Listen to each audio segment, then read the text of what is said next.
प्यारे विद्यार्थियों, आज मैं संस्कृत आप लोगों को पढ़ाऊंगा और यह वीडियो कक्षा 6, 7, 8 तीनों ही कक्षाओं के लिए उपयोगी होगा।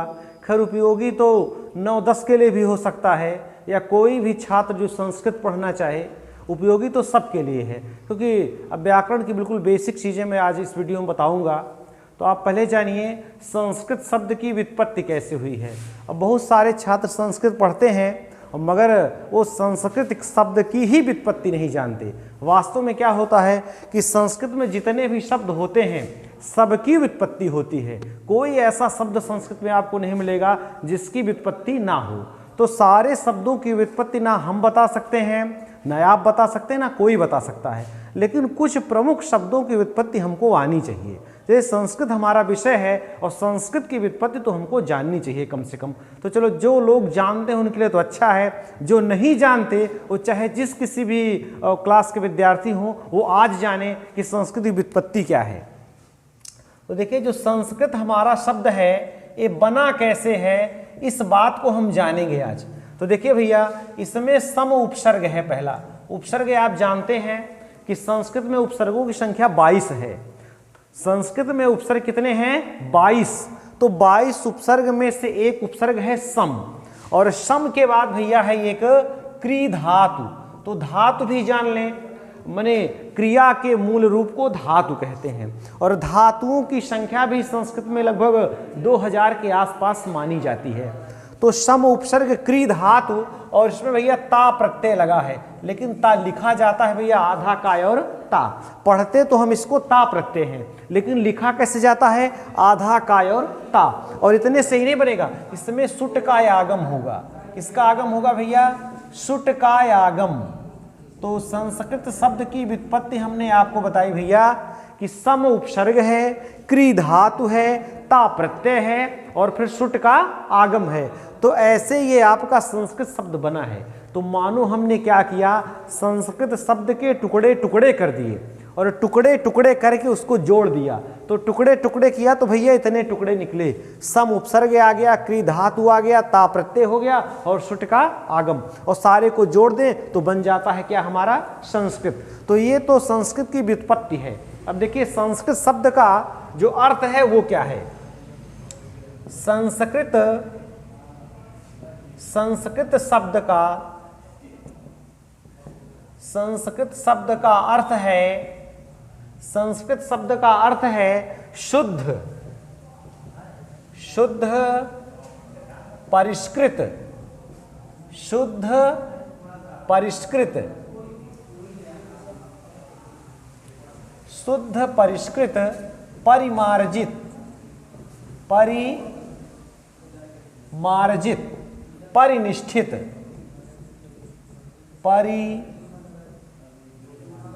परिमार्जित, परिनिष्ठित, तो ये संस्कृत शब्द का अर्थ है भैया शुद्ध, परिष्कृत, परिमार्जित, परिनिष्ठित। तो ये चारों शब्द, माने जो 4 शब्द लिखे सब पर्यायवाची ही हैं। माने ऐसा जानिए, संस्कृत शब्द का अर्थ है शुद्ध, माने संस्कृत बिल्कुल शुद्ध शब्द है। परिष्कृत माने सुधार किया हो, परिष्कार किया हुआ है। अब इसमें सुधार की गुंजाइश नहीं है, बिल्कुल सुधार किया गया है। परिमार्जित, परिनिष्ठित। तो आपको मानो ऐसा याद करना पड़ेगा, अगर आप नहीं भी समझ पा रहे हैं तो आप बिल्कुल रट्टा मारिए इसको कि संस्कृत शब्द का अर्थ है शुद्ध, परिष्कृत, परिमार्जित, परिनिष्ठित। हाँ बिल्कुल, यहाँ आपको बहुत समझ में ना आए तो आप इसको रट कर याद करिए, बिल्कुल रटिए। रटने वाला ये प्रश्न है कि संस्कृत शब्द की उत्पत्ति है सम उपसर्ग, क्री धातु, ता प्रत्यय और सुट का आगम। आपको बिल्कुल इसको रट लेना है। और संस्कृत शब्द का अर्थ है शुद्ध, परिष्कृत, परिमार्जित, परिनिष्ठित। अब देखिए, संस्कृत भाषा का क्या अर्थ है? संस्कृत भाषा, जो संस्कृत भाषा है, या लिख दें अतः संस्कृत भाषा का अर्थ है, संस्कृत भाषा का अर्थ है शुद्ध,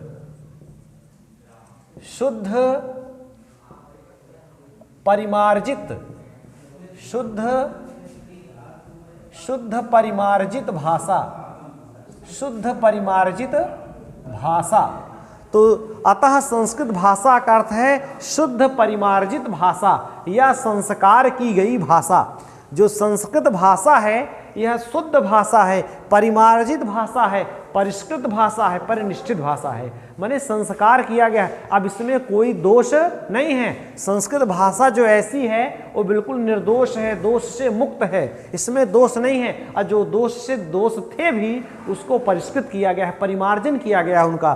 तो संस्कृत भाषा का अर्थ है शुद्ध परिमार्जित भाषा अथवा संस्कार की गई भाषा, अथवा संस्कार की गई भाषा, संस्कार की गई भाषा।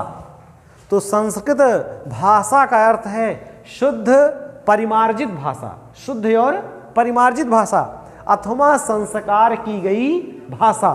तो ये तो संस्कृत भाषा का अर्थ है। और संस्कृत शब्द का क्या अर्थ है? शुद्ध, परिष्कृत, परिमार्जित एवं परिनिष्ठित। और ये संस्कृत शब्द की उत्पत्ति है, सम उपसर्ग है, क्री धातु है और अक्तः ता प्रत्यय। अक्तः तो अक्तः भी इसको लोग बोलते हैं, लेकिन अक्तः इसलिए हम नहीं कहना चाहते क्योंकि इसमें विसर्ग नहीं है, तो इसको ता प्रत्यय ही ज़्यादा बोलना उचित है।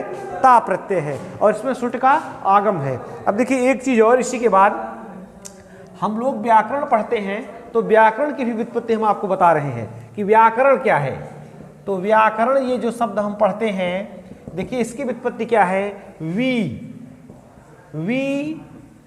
आंग क्री और ल्युट, वी आंग क्री ल्युट। तो देखिए वी क्या है भैया? उपसर्ग है वी। देखो हमने बताया संस्कृत में उपसर्गों की संख्या कितनी है? 22 उपसर्ग हैं, याद कर लीजिए। संस्कृत में 22 उपसर्ग हैं, जिसमें एक सम उपसर्ग आप पहले पढ़ चुके, दूसरा उपसर्ग वी और ये तीसरा आंग। तो 3 उपसर्ग 22 में से 3 हमने आपको बता दिया। अब बच्चे 19, उनको भी आप खोजते रहिए। तो वी उपसर्ग है, आंग उपसर्ग है, क्री धातु है और इसमें प्रत्यय कौन सा लगा है? ल्युट प्रत्यय भैया लगा है। कौन सा प्रत्यय? ल्युट। हो सकता है आप इस प्रत्यय का नाम कभी ना सुने हो, तो बहुत सारे संस्कृत के प्रत्यय आप धीरे धीरे इनके नाम सुनेंगे। और प्रत्यय 2 प्रकार के होते हैं, हम आपको बता दें, कृत प्रत्यय और दूसरा तद्धित प्रत्यय। तो कृत प्रत्यय ये सब कृत प्रत्यय है, क्योंकि जो धातु में जो प्रत्यय जुड़ेगा वो कृत प्रत्यय होगा। तो बोलो क्री धातु में लुट जुड़ा है कि नहीं? तो ये माने कृत प्रत्यय होगा। क्री धातु में भी जुड़ा है तो ये भी कृत प्रत्यय है। तद्धित प्रत्यय वो हैं जो शब्दों से जुड़ते हैं, शब्दों में जुड़ेंगे। तो अब बोलेंगे आप शब्दों में कैसे जुड़ेगा भाई? तो देखिए ये विषय तो नहीं, मगर यहाँ मैं आपको बता देता हूँ। जैसे स्त्री शब्द है, तो स्त्री बोलो कोई ये धातु नहीं है। स्त्री धातु है क्या? ये तो कोई धातु नहीं है भाई, स्त्री तो हिंदी का शब्द है, ऐसा संस्कृत का भैया। यदि इसमें हम मतुप प्रत्यय जोड़ दें, कौन सा प्रत्यय जोड़ दें भैया? मतुप जोड़ दें, तो आपका ये बन जाएगा भैया श्रीमान। श्रीमान शब्द बन जाएगा। तो श्रीमान में जो हमने मतुप जोड़ दिया, ये तद्धित प्रत्यय, ये कृत प्रत्यय नहीं है। अब बोलो कैसे कृत प्रत्यय नहीं है? क्योंकि कृत हमने बताया धातु में जुड़ेगा, तो ये स्त्री धातु थोड़ी ना है। तो धातु में जुड़ेगा तो कृत, और शब्दों में अगर जुड़ेगा तो वो तद्धित प्रत्यय कहलाएगा। तो वी आंग क्री ल्युट, तो इन मने शब्दों से मिलकर क्या बन गया आपका? व्याकरण। व्याकरण शब्द की ये व्युत्पत्ति है। व्याकरण शब्द बना कैसे? तो व्याकरण की यदि हम टुकड़े टुकड़े कर दें तो उसमें वी उपसर्ग निकलेगा, आंग उपसर्ग निकलेगा, क्री धातु निकलेगी और ल्युट प्रत्यय निकलेगा। तो अभी अगर आपको कुछ बहुत समझ में ना आए तो बिल्कुल इसको आप रटिए, इसको मानो रट्टा मारो इसको आप। हाँ, कि व्याकरण की व्युत्पत्ति क्या होती है आपको आना चाहिए ना। क्यों होती है इससे आपका कोई लेना देना नहीं है, क्योंकि आप अभी 6, 7, 8 में हो, तो ये आप सारी बातें नहीं जान पाओगे। लेकिन आप ये जरूर बताइए कि व्याकरण की व्युत्पत्ति क्या है। तो आपको आना चाहिए कि भैया वी उपसर्ग है, आंग उपसर्ग है, क्री धातु है और इसमें ल्युट प्रत्यय है। तो ये व्याकरण हो गया। अब देखो एक व्याकरण की छोटी सी परिभाषा हम आपको दे रहे हैं कि व्याकरण की परिभाषा आप क्या बताएंगे। तो संस्कृत के छात्र हैं तो आपको संस्कृत में छोटी सी परिभाषा आनी चाहिए। तो आप चाहे 6 में भी पढ़ रहे हो तो भी आप एक लाइन की परिभाषा याद कर सकते हैं। तो देखिए परिभाषा हम दे रहे हैं व्याकरण की परिभाषा। तो व्याक्रियन्ते, व्याक्रियन्ते व्युत्पाद्यन्ते, व्युत्पाद्यन्ते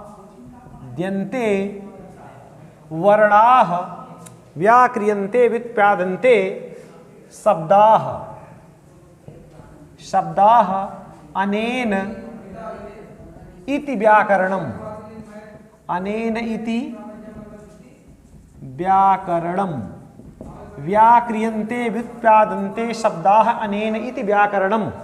व्याक्रियन्ते व्युत्पाद्यन्ते शब्दाः अनेन इति व्याकरणम। तो व्याकरण की मैंने जो परिभाषा हमने दी है संस्कृत में बिल्कुल छोटी सी है, तो आप इसे याद कर सकते हैं और 2-4 बार इसको रफ पर लिखेंगे तो आपको अच्छे से याद भी हो जाएगा। व्याक्रियन्ते व्युत्पाद्यन्ते शब्दाः अनेन इति व्याकरणम। हिंदी इसका अर्थ समझ लीजिए, जिसके माध्यम से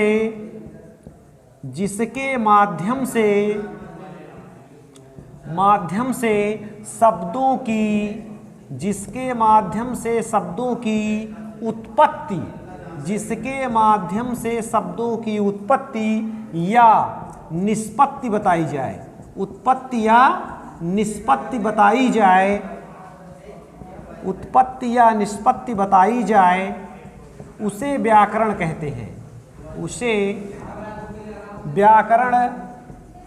उसे व्याकरण कहते हैं। हाँ, जिसके माध्यम से शब्दों की उत्पत्ति या निष्पत्ति बताई जाए उसे व्याकरण कहते हैं। हाँ, तो व्याकरण इसको कहते हैं कि आप व्याकरण के टुकड़े टुकड़े कर सकें। वी आंग क्री ल्यूट, अगर ये आप जानते हैं तब आप व्याकरण जानते हैं।